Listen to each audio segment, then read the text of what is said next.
Hola, bienvenidos a mi canal. Soy el doctor Carlos Waldo, soy médico internista y este es mi canal Enseñando Medicina Interna. Como cada lunes estoy subiendo una serie de videos. El video que subí hoy un poco más temprano es sobre una enfermedad que es muy interesante, sobre todo por su complejidad para llegar al diagnóstico y para el manejo, como son crisis convulsivas de novo, vistas por un cuadro, por un caso clínico. Y siguiendo la orden de los vídeos, voy a subir sobre alguna enfermedad en específico, más guiada sobre al personal de salud o en médicos en formación. Para mí este tema es de vital importancia, sobre todo en el contexto del envejecimiento de la población. La pirámide poblacional vamos para allá, todos vamos a ser viejos, todos vamos a llegar a ser adultos mayores, entonces de ahí la importancia del riesgo cardiovascular, prevención del riesgo cardiovascular, sobre todo porque es una de las principales causas de mortalidad en los adultos mayores. Y cómo debemos individualizar este tipo de problema. La presentación es larga, es un poco extensa, son más de 40 diapositivas, por lo que voy a intentar dividir la plática o la sesión en dos videos. Sobre todo porque voy a hacer análisis de algunos artículos, análisis de las guías, sobre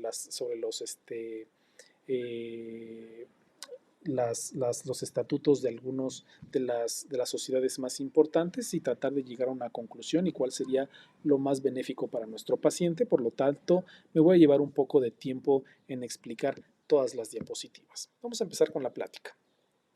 Es importante evaluar e intentar modificar el riesgo de enfermedad cardiovascular en pacientes mayores. Los médicos deben considerar e incorporar el concepto de fragilidad. Es importante, sobre todo, que nosotros detectemos a aquellos pacientes con fragilidad porque van a ser tratados de una manera muy diferente y se tienen que tomar ciertas reservas en este tipo de pacientes. Vamos a ir revisando cada uno de este tipo de cuestiones. El número de adultos mayores con múltiples factores de riesgo cardiovascular aumenta a medida que mejora la esperanza de vida. Eso es obvio. Nuestra esperanza de vida va incrementando con el transcurso del tiempo. Nuestra esperanza de vida es muy diferente a la que tenían las personas del siglo, a principios del siglo pasado, y esto pues conlleva que se vayan acumulando mayores factores de riesgo cardiovasculares. Es importante comentar que existen algunas herramientas que nosotros como médicos podemos utilizar para evaluar los riesgos cardiovasculares de los pacientes a una determinada cantidad de tiempo. Por ejemplo, la calculadora de Framingham o del American College of Cardiology, que toman ciertos factores de riesgo cardiovascular y nos predicen más o menos cuál va a ser el riesgo del paciente para tener enfermedad cardiovascular, pero tenemos que tomar en cuenta una situación. Este tipo de calculadoras o de riesgo o herramientas que utilizamos no toman en cuenta aquellos pacientes mayores de 80 años. Este tipo, por ejemplo, la diapositiva les estoy poniendo la de la página del American College of Cardiology, donde podemos meter los datos del paciente, como son la edad, el sexo, la raza, la presión arterial, el colesterol total, el colesterol HDL, el LDL, si fuma, si no fuma, etcétera, etcétera, para que nos dé un riesgo cardiovascular.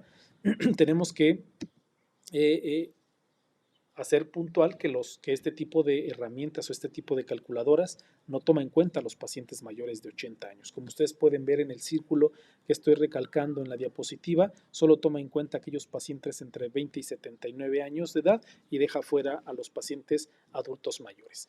Pero no solamente los pacientes adultos mayores necesitan tomarse en cuenta los factores de riesgo convencionales que ya todos conocemos y que fueron los que ya les comenté: colesterol, diabetes, hipertensión, tabaquismo y demás. En este tipo de pacientes, en los adultos mayores, tenemos que tomar en cuenta otros factores de riesgo, como cuáles: el estado cognitivo, el estado de fragilidad, el estado funcional, la discapacidad del paciente, inclusive algunas otras comorbilidades. Es importante tomar en cuenta otros factores que los pacientes a esta edad pueden presentar. Pero ya van varias veces que hablamos de fragilidad. ¿Pero qué es la fragilidad? ¿Cómo definimos la fragilidad? Pues bueno, los médicos han reconocido este estado de fragilidad durante hace muchos años. Venimos décadas hablando de este tipo de problema, pero ¿cómo lo definimos? Inclusive hoy en la actualidad sigue existiendo un debate sobre cómo definirla. Vamos a ver cómo se definen por medio de varios autores. Vamos a empezar con Glegg y colaboradores, que describió la fragilidad como un estado de mayor vulnerabilidad a la mala resolución de la homeostasis después de un evento estresante. Esta es una definición generalmente acordada, ya que la fragilidad predice tanto los malos resultados de salud como la muerte. en términos un poquito más generales, es un estado fisiológico que algunos pacientes pueden presentar de mayor vulnerabilidad a los factores de estrés. Vamos viendo cómo lo definen varios autores y al final hacemos una conclusión sobre cuál sería la fragilidad. Vamos a ver, por ejemplo, y de hecho en este estudio, por ejemplo, prospectivo de 5.317 hombres y mujeres con edades entre los 65 y 101 años, que fueron identificados como frágiles al inicio del estudio, se encontró que tenían 6 veces más probabilidades de morir 3 años después, es decir, una tasa de mortalidad del 18% frente al 3%, y la diferencia persistió inclusive a los 7 años. Después de hacer un ajuste de comorbilidades, aquellos identificados como frágiles también tenían más probabilidades, uno, de caerse, de desarrollar limitaciones de la movilidad o limitaciones en la actividad de la vida diaria o inclusive de ser hospitalizados. Es decir, es importante establecer aquellos pacientes que tienen fragilidad. Existen dos principales teorías actuales sobre la fragilidad y fueron definidas por estos autores, por Fried y colaboradores y por Rockwood y Mitnitsky. Fried y colaboradores operacionalizaron la fragilidad, es decir, pusieron un fenotipo físico definido como 3 o más de las siguientes características. De hecho, estos fenotipos los establecieron en este artículo. Entonces, estaría bien que le dieran una checadita, pero más adelante se los voy a poner. Si el paciente tiene pérdida de peso involuntario de 10 libras, es decir, más o menos 4.5 kilos en el último año, si tiene un agotamiento autoinformado, es decir, si el paciente refiere que está extenuado, si tiene debilidad medida por la fuerza de agarre, es decir, podemos utilizar ciertos aparatos para hacer la medición de la fuerza de agarre, si tiene la velocidad de la marcha, que más adelante vamos a hacer una revisión un poquito más detallada al respecto, o si tiene disminución de la actividad física. Si tiene 3 o más características de estas que les estoy comentando, se puede definir que el paciente tiene fragilidad. De hecho, les estoy poniendo aquí el fragmento del artículo en donde nos establecen estos fenotipos y nos especifican un poquito a detalle cada uno de lo que ya les comenté. Por ejemplo, a qué se le refiere la fuerza del agarre, cuánto se refieren a la caminata, en fin, los otros parámetros los hablan un poquito más detallados.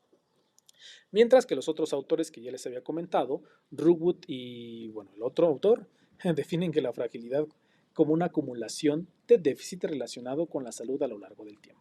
Recomiendan que se incluyan al menos 30 o 40 posibles déficits que cubran una variedad de sistemas de salud, como cognición, estado de ánimo, función y comorbilidad. Estos se van a sumar y se van a dividir por el número total de variables posibles para generar una puntuación entre 0 y 1. Y así es como se van a definir los pacientes con fragilidad. Pero, como ya vieron, tenemos algunos autores que dicen algunas cosas como fenotipos, otros que utilizan un poquito más de variables, pero ¿cómo lo podemos definir o cómo podemos concluir qué es la fragilidad? Estos párrafos lo definen bastante bien. Es un síndrome biológico que refleja un estado de disminución de la reserva fisiológica y vulnerabilidad a los factores estresantes. ¿Cuáles son los factores estresantes? Se pueden clasificar en términos generales como enfermedades agudas o crónicas, es decir, pacientes que tienen infarto agudo al miocardio, enfermedad pulmonar, traumatismos, infecciones o inclusive algunos procedimientos quirúrgicos. Aquellos pacientes que tienen fragilidad corren el riesgo de sufrir una descompensación marcada y a menudo desproporcionada. Eventos adversos, complicaciones de los procedimientos, una recuperación prolongada, deterioro funcional o discapacidad y mortalidad. Es decir, siendo un poquito más concisos, son aquellos pacientes adultos mayores que tienen ciertas características que los van a poner en vulnerabilidad para los eventos estresantes. Es decir, los eventos estresantes como los que ya les comenté, estos eventos estresantes puede ser que los pongan en un peor pronóstico que aquellos pacientes que no tengan fragilidad. Es por eso que es importante definir qué pacientes son los que tienen o no tienen fragilidad. Pero la fragilidad, ¿qué tiene que ver con los eventos cardiovasculares? Bueno, en este artículo en específico, que es un estudio de corte prospectivo de 3.895 hombres y mujeres de mediana edad, demostró que aquellos con una puntuación de riesgo cardiovascular elevada tenían un mayor riesgo de fragilidad durante 10 años y de eventos cardiovasculares. Los estudios han destacado la conexión bidireccional entre la fragilidad y la enfermedad cardiovascular. Aquellos pacientes que tienen riesgo cardiovascular elevado pueden desarrollar fragilidad y aquellos pacientes que tienen fragilidad pueden desarrollar mayor cantidad de riesgo cardiovascular. Es decir, es una vía que tiene dos caminos, ¿no? O es un camino que tiene dos vías, tanto para allá como para acá. Entonces, aquellos pacientes que tienen riesgo cardiovascular elevado, es probable que tengan fragilidad más adelante. Pero, ¿por qué la fragilidad va a provocar una enfermedad cardiovascular? Pues bueno, hay mucha literatura, hay varios artículos que nos hablan sobre los mecanismos biológicos que pueden explicar la conexión entre la fragilidad y la enfermedad cardiovascular y explican tanto las vías inflamatorias, hematológicas y endocrinas. Pero lo que es una realidad es que nosotros sabemos que los pacientes adultos mayores, pero sobre todo con fragilidad, van a tener pues un aumento en la resistencia a la insulina, van a tener aumento de los biomarcadores como la proteína C reactiva, el dímero D, el factor 8 de la coagulación, va a tener un estado en ocasiones proinflamatorio con incremento de citocinas como la interleucina 6, que se relaciona con la trombosis y esto va a incrementar el riesgo cardiovascular y muchos de estos biomarcadores se han relacionado con cambios fisiopatológicos del envejecimiento. En fin, existe mucha literatura al respecto que nos trata de explicar por qué un proceso con un estado proinflamatorio, por qué las vías endocrinas, por qué las hematológicas nos van a llevar a una enfermedad cardiovascular incrementada. Es por eso que es tan importante definir si nuestro paciente adulto mayor tiene fragilidad. No todos los pacientes adultos mayores lo van a tener, pero sí es importante destacar cuáles sí lo tienen. Y es decir, necesitamos realizar una evaluación de fragilidad, sí o sí. Pero, ¿cómo vamos a hacer esta evaluación de la fragilidad? ¿Cómo lo vamos a hacer? Pues bueno, hay diferentes formas de realizar. Una de ellas es esta, la velocidad de la marcha, como les había comentado previamente. La velocidad de la marcha es una forma rápida, fácil, económica y sensible de evaluar el estado de fragilidad y que tiene una excelente fiabilidad entre evaluadores. Es decir, que lo podemos realizar nosotros, lo puede realizar nuestra enfermera, e inclusive lo puede realizar algún familiar que nosotros le hayamos enseñado cómo realizarlo, se puede hacer con mucha facilidad y lo pueden realizar. Y este parámetro nos va a ayudar mucho porque la velocidad de la marcha lenta predice limitaciones en la movilidad, limitaciones en la actividad de la vida diaria y nos va a dar y va a ser de mucha utilidad. ¿Cómo se va a realizar? Pues bueno, la velocidad de la marcha suele medirse de una distancia de 4 metros. Se pide al paciente que camine cómodamente en un área marcada, que no haya obstrucciones y de ser necesario, se puede usar un dispositivo de asistencia para caminar, es decir, lo que él utiliza comúnmente para poderse movilizar. El bastón, la andadera, la puede utilizar sin ningún problema y sin mayor complicación. Si es posible, tenemos que hacerlo 2 veces, es decir, se hace una primera vez que camine los 4 metros, se deja que el paciente se recupere, que descanse y se vuelve a repetir. Y se hace un promedio de las dos velocidades que el paciente tuvo. ¿Cuál va a ser el resultado? ¿Cómo lo vamos a interpretar? Si la velocidad de la marcha es inferior a 0.8 metros por segundo o si el paciente se tardó más de 5 segundos en recorrer esos 4 metros, podemos definir que el paciente tiene fragilidad. Pero no solamente nos va a servir para establecer que el paciente tiene fragilidad, también lo podemos hacer o lo podemos realizar este tipo de velocidad de la marcha si nosotros queremos establecer si el paciente está mejorando. Si nuestras intervenciones al paciente están surtiendo efecto, podemos hacer que el familiar o que nosotros estar midiendo la velocidad de la marcha. Y se dice que por cada mejora de 0.1 metros por segundo en la velocidad de la marcha, se asocia con una disminución del 10% en el riesgo de muerte, por lo menos al cabo de un año. Entonces es útil no solamente para hacer el diagnóstico de fragilidad, sino para que darle seguimiento al paciente. Pero solo con la velocidad de la marcha es más que suficiente. Pues bueno, este artículo nos habla un poquito al respecto. Es un estudio prospectivo que realizó Sergi y colaboradores con 1.567 hombres y mujeres con una media de edad de 74 años. La velocidad de la marcha lenta fue predictor más fuerte de eventos cardiovasculares. Posterior, es decir, de todos los que se midieron, se encontró que la velocidad de la marcha podía predecir perfectamente o de manera bastante sensible los eventos cardiovasculares posteriores en los pacientes, por lo que pues, puede ser un parámetro bastante adecuado. Entonces, además de tomar en cuenta los factores de riesgo ya convencionales que todo mundo conocemos, como es el colesterol, el HDL, el LDL, el tabaquismo, diabetes, hipertensión, esta lo podemos integrar a nuestro resto de factores de riesgo cardiovasculares, siempre y cuando el paciente sea mayor de 75 años y que no tenga un proceso de enfermedad dominante, es decir, que el paciente no tenga una enfermedad renal terminal o avanzada y una insuficiencia cardíaca congestiva, un cáncer metastásico o demencia en etapa terminal y que tenga una expectativa de vida por lo menos de un año, podemos implementar o evaluar la fragilidad con esta velocidad de la marcha. Si el paciente tiene menos de 0.8 metros por segundo, podemos establecer que el paciente tiene fragilidad y podemos utilizar las recomendaciones que vamos a hablar más adelante. Si el paciente tiene una velocidad mayor de 0.8 metros por segundo, entonces podemos establecer que el paciente está bastante bien y podemos encasillarlo con las recomendaciones de la población general. Pero sí sería importante que nosotros podamos hacer esta velocidad de la marcha. Existen otros métodos para poder establecer que el paciente tiene fragilidad y este es otro más, es otro de ellos, la escala de Frail. La escala de Frail se llama así por las siglas en inglés de Frail. Es un cuestionario simple, validado, que combina los conceptos de fragilidad de los autores que ya había comentado previamente y que puede realizarse vía telefónica, en la consulta con el paciente, podemos poner a la enfermera que nos apoye a realizar este tipo de cuestionarios en la sala de espera mientras están esperando la consulta del internista, del geriatra o alguna otra especialidad, la podemos desarrollar de manera muy rápida y va a tomar en cuenta todos estos parámetros. Número 1, la fatiga.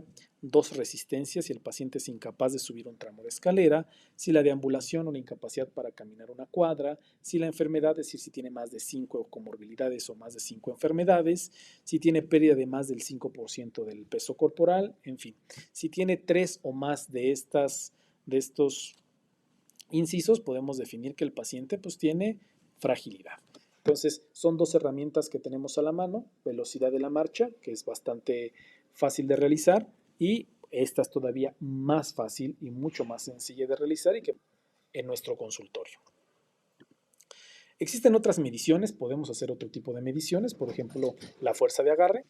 Entonces, como les estaba diciendo, entonces existen otras mediciones por las que podemos utilizar para poder determinar si el paciente tiene fragilidad o no. Uno de ellos, entonces, es la fuerza de agarre, que esta la podemos usando diferentes aparatos, entre uno de ellos es el dinamómetro, y otras pruebas pueden ser la prueba Time Up and Go, en donde el paciente se evalúa la capacidad para levantarse de una silla y caminar a una distancia corta.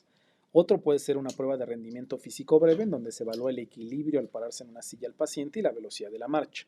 Sin embargo, se requiere mucho más tiempo que la velocidad de la marcha sola y por lo tanto no siempre son tan prácticos para llevarlos o hacerlos en la práctica clínica habitual.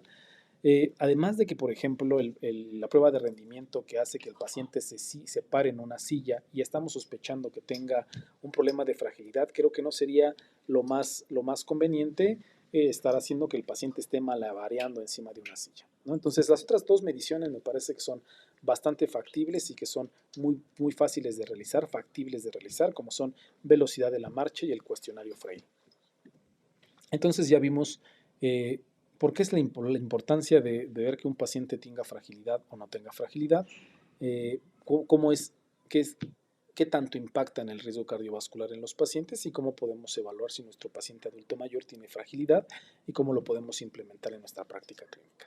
Una vez que nosotros determinamos si el paciente tiene fragilidad o no la tiene, tenemos que manejar los factores de riesgo cardiovascular de manera individualizada y vamos a ver de aquí en adelante cómo vamos a individualizar cada uno de esos factores de riesgo. Vamos a empezar con la presión arterial. Vamos a ver los resultados de algunos estudios en cuanto a presión y fragilidad y veremos que algunos difieren entre sí. Posteriormente, qué pautas establecen las guías o las autoridades en el tema y cuál podría ser la conclusión de nosotros. ¿A qué conclusión podemos llegar analizando todos esos resultados para poderlo en práctica con nuestro paciente? Entonces, manejo de la presión arterial. La incidencia de cardiopatía isquémica y accidente cerebrovascular aumenta con la edad en todos los niveles de presión arterial sistólica y diastólica elevada. Y se ha encontrado que la hipertensión se asocia con un mayor riesgo de deterioro cognitivo. Se ha observado una relación en forma de J en adultos mayores y en pacientes con hipertensión, tanto como hipotensión, pueden provocar este tipo de problemas y por lo tanto es importante ver el manejo de la hipertensión arterial. Vamos a revisar algunos de los estudios. Vamos a empezar con este estudio, Oden y colaboradores. Realizaron un estudio observacional y encontraron que la presión arterial alta se asoció con una mayor tasa de mortalidad en adultos mayores con velocidad de la marcha normal y que en aquellos con velocidad de marcha lenta la presión arterial alta no perjudicó ni ayudó. Aquellos que no podían caminar ni 6 metros parecían beneficiarse de una presión arterial más alta. Hay que tomar con reserva los resultados de este artículo, son estudios observacionales, un estudio retrospectivo, donde nos dice que aquellos pacientes que tenían una marcha normal, bajar la presión, tenía beneficios, aquellos pacientes con una marcha lenta, pues ni fu ni fa, y en aquellos pacientes que no podían ni siquiera caminar 6 metros, tenía un beneficio inclusive tener la presión alta. Pero, como les comento, hay que tener reservas acerca del estudio. Este es otro estudio, es el estudio SPRINT. Es un estudio en donde se asignó al azar pacientes de 50 años con una presión arterial mayor de 130/80 y con un mayor riesgo de enfermedad cardiovascular. Estos pacientes se dividieron en dos grupos principalmente. En aquellos pacientes en los que se les dio un tratamiento intensivo y se trataba de bajar la presión sistólica a 120 o por debajo, y en aquellos pacientes que se trató con un tratamiento estándar y que la presión arterial sistólica la meta eran 140 o para abajo. Y en estos grupos hubo un subgrupo de pacientes de 2.636 pacientes que eran mayores de 75 años. Y se encontró en este grupo de edad, en este tipo de pacientes, que había una disminución en los eventos cardiovasculares hasta en un 34% en el tratamiento agresivo, es decir, que en aquellos pacientes con tratamiento intensivo con una sistólica por debajo de 20, inclusive una disminución hasta del 33% de mortalidad, es decir, un hazard ratio en el primero de 0.66 y un hazard ratio en el segundo de 0.67. Es decir, un tratamiento intensivo en pacientes mayores de 75 años tenían un beneficio para reducir la mortalidad y eventos cardiovasculares. Pero sí es importante añadir algo que nos arrojó el estudio, y es que en el subgrupo de estos pacientes con tratamiento intensivo hubo una mayor cantidad de efectos secundarios, efectos adversos graves, como hipotensión, ortostasis, anomalías electrolíticas y lesión renal aguda, que si bien no fueron estadísticamente significativos, se presentaron en este subgrupo con tratamiento intensivo que tenemos que tomar en cuenta. Este es otro estudio que les voy a presentar, que es el estudio HIVET, que es un estudio controlado y aleatorizado de 3.845 personas de 80 años o más con presión arterial sistólica sostenida a 160 milímetros de mercurio. En este tipo de pacientes se encontró una reducción significativa en las tasas de accidente cerebrovascular y mortalidad por todas las causas, con un riesgo relativo de 0.76, con una P significativa, sobre todo en aquellos pacientes que se utilizó indapamida o perindopril para llevar una meta de 150/80. Es decir, como podemos ver, bueno, es importante señalar que en este estudio la fragilidad no se evaluó durante el ensayo, en un análisis posterior se realizó y los resultados no cambiaron en aquellos identificados como frágiles utilizando pues, los criterios de Rockwood. Entonces es importante, en estos tres estudios nos presentan tres panoramas diferentes. Uno, en ese estudio retrospectivo, observacional, en el que pues, la presión alta en los pacientes con velocidad de la marcha baja, pues no hubo ningún cambio, inclusive se vieron beneficiados aquellos que no caminaban ni 6 metros. En el segundo estudio hubo un beneficio en aquellos pacientes con tratamiento intensivo con reducción de la enfermedad cardiovascular y de la mortalidad, pero hubo una mayor cantidad de efectos adversos. Y en este último estudio, en donde sí hubo un beneficio de enfermedad cardiovascular y en mortalidad, pero las metas fueron un poquito más elevadas, es decir, 150/80. No fueron tan estrictos como en el estudio pasado. Voy a dejar hasta aquí la plática, es la primera parte de la plática, porque todavía nos cuelga un poquito sobre el resto de los factores de riesgo. Voy a hablar sobre el manejo de la dislipidemia, el manejo de diabetes, el manejo de la aspirina, dar conclusiones y demás. Entonces, por eso lo quiero dividir en dos videitos. Este sería el final de la primera parte del video. Por favor, no dejen de ver la segunda parte, que será la que voy a grabar a continuación.